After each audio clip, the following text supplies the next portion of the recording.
मोदी सरकार ने इस देश के लोकतंत्र के ऊपर ताला ठोका।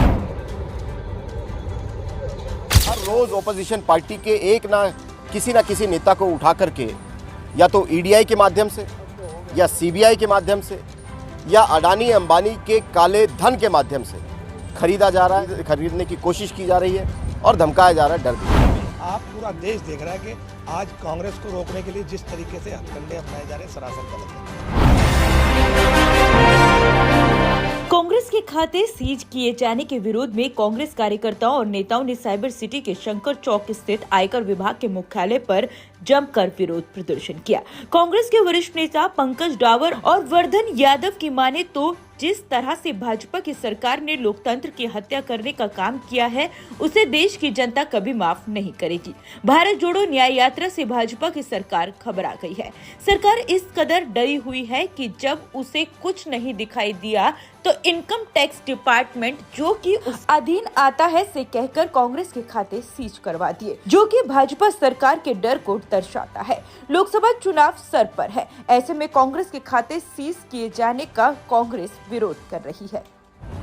देखिए, निश्चित तौर पर आज पूरा देश जानता है कि जिस प्रकार से इस तानाशाही मोदी सरकार ने चुनाव की आचार संहिता लगने से केवल एक हफ्ता 10 दिन पहले कांग्रेस पार्टी के, यूथ कांग्रेस के, एनएसयूआई के और हमारे जितने भी फ्रंटल ऑर्गेनाइजेशन है सभी के खातों पर तालाबंदी की गई, उनको सीज किया गया है। आयकर विभाग के नाजायज़ नोटिस आ रहे हैं। तो आज ये कांग्रेस पार्टी के खातों पर तालाबंदी नहीं की गई, मोदी सरकार ने इस देश के लोकतंत्र के ऊपर तालाबंदी की है। देखिए, एक तरफ तो मोदी जी राज्यसभा में, लोकसभा में खड़े होकर के भाषण देते, कहते अब की बार 370 पार और एनडीए 400 पार। लेकिन वहीं आप उनके डर को अगर देखेंगे, हर रोज़ ओपोजिशन पार्टी के एक ना किसी नेता को उठा करके या तो ईडीआई के माध्यम से या सीबीआई के माध्यम से या अडानी अंबानी के काले धन के माध्यम से खरीदा जा रहा है, खरीदने की कोशिश की जा रही है और धमकाया जा रहा है, डर दिखाया जा रहा है। तो ये कौन सा 300 पार करना चाहते हैं, इस देश की जनता जानती है। नहीं, देखिए, पहली बात तो ये है कि वो कार्रवाई पूरी कांग्रेस पार्टी के ऊपर करना चाहते हैं और जो खाते खोले गए हैं वो इंटरिम रियायत पार्टी को दी गई।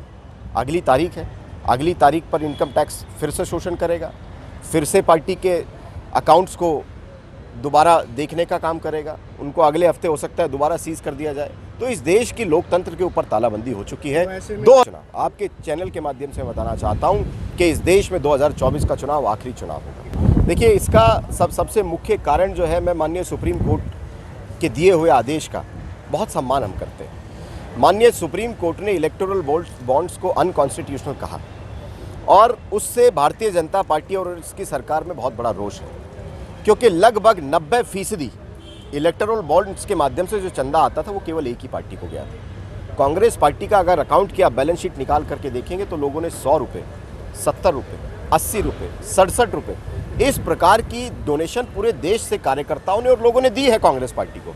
वो किसी का काला धन नहीं है। काला धन वो है जो हज़ारों करोड़ों के माध्यम से इलेक्टोरल बॉन्ड में छुपा हुआ है। देखिए, निश्चित तौर पर इलेक्टोरल बॉन्ड की जो स्कीम थी भारतीय जनता पार्टी की सरकार में ये लोग लेकर के आए और ये स्कीम केवल एक ही चीज़ कहती है कि जो व्यापारी गलत तरीके से पैसे का उपयोग राजनीतिक दलों के माध्यम से करना चाहता है, जो ब्लैक मनी के माध्यम से कमीशन देना चाहता है, वो इलेक्टोरल बॉन्ड्स का इस्तेमाल करते थे और उन इलेक्टोरल बॉन्ड्स को भारतीय जनता पार्टी कैश करवा करके चुनाव में दुरुपयोग करने का काम करती है। तो हम माननीय सुप्रीम कोर्ट के इस फैसले का बहुत स्वागत करते हैं, बहुत सम्मान करते हैं और इस प्रकार से आज पूरा देश ये देख रहा है कि कम से कम कोर्ट्स जो है, हमारे जजेस जो हैं, वो आज देश के लोकतंत्र में विश्वास कर रहे हैं। देखिए, जिस तरीके से आज कांग्रेस के खाते फ्रीज किए गए, एक लोकतंत्र की हत्या करने का काम आज भाजपा सरकार ने किया, उसी के विरोध में आज यहाँ पर एक प्रदर्शन का काम किया गया, क्योंकि जिस तरीके से इन्होंने खाते फ्रीज किए सरासर गलत है और ये सच्चाई में आप पूरा देश देख रहा है कि आज कांग्रेस को रोकने के लिए जिस तरीके से हथकंडे अपनाए जा रहे हैं सरासर गलत है। ये कांग्रेस को रोकने के लिए कि कांग्रेस की लोकप्रियता जिस तरीके से राहुल गांधी की आज यात्रा निकल रही है उससे घबरा कर आज इसी वजह से इन्होंने एक दिखाने की कोशिश करी है कि भाई हम कितने बड़े तानाशाह हैं। आज जिस तरीके से तानाशाह रवैया अपनाकर इन्होंने खाते फ्रीज करके दिखा दिया कि कांग्रेस से घबराई हुई आज भाजपा सरकार है। लेकिन मैं इनको बताना चाहता हूं कि कांग्रेस का हर सिपाही हर कार्यकर्ता मजबूत है, कांग्रेस पार्टी के साथ खड़ा। आप कितना भी जुल्म कर लो, कांग्रेस के कार्यकर्ता डरने वाले नहीं। कांग्रेस के नेताओं की माने तो मोदी सरकार ने कांग्रेस के खातों पर तालाबंदी नहीं की है, बल्कि मोदी सरकार ने भारत देश के लोकतंत्र पर तालाबंदी की है। एक तरफ तो देश के प्रधानमंत्री नरेंद्र मोदी लोकसभा और राज्यसभा में कहते हैं कि अब की बार 370 पार और एनडीए 400 पार, लेकिन हर रोज अपोजिशन पार्टी के किसी न किसी नेता को ईडी, सीबीआई एवं अन्य एजेंसियों के माध्यम का डर दिखाकर खरीदा जा रहा है या कोशिश की जा रही है। अब कांग्रेस पर पूरी तरह से प्रहार करना चाहते हैं। जो राहत दी गई है वो अंतरिम है। कांग्रेस सुप्रीम कोर्ट का सम्मान करती है। कोर्ट ने जो इलेक्टोरल बॉन्ड पर रोक लगाई है उससे भाजपा में रोष व्याप्त हो गया है, क्योंकि 90% जो चंदा था वो केवल एक ही पार्टी भाजपा को गया।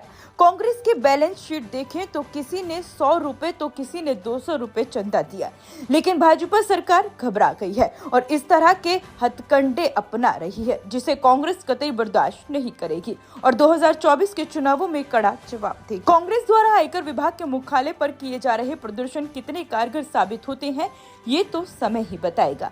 क्या इन प्रदर्शनों के बाद ईडी कांग्रेस के सीज किए गए खातों को खोलने का निर्देश देती है या फिर लोकसभा चुनाव तक पार्टी के खाते यूं ही सीज रहेंगे, ये भी देखने वाली बात होगी। इस तरह की तमाम बड़ी खबरों से जुड़े रहने के लिए सनातक टीवी को लाइक, शेयर और सब्सक्राइब करना बिल्कुल ना भूलें। Bureau report, Sanatak TV.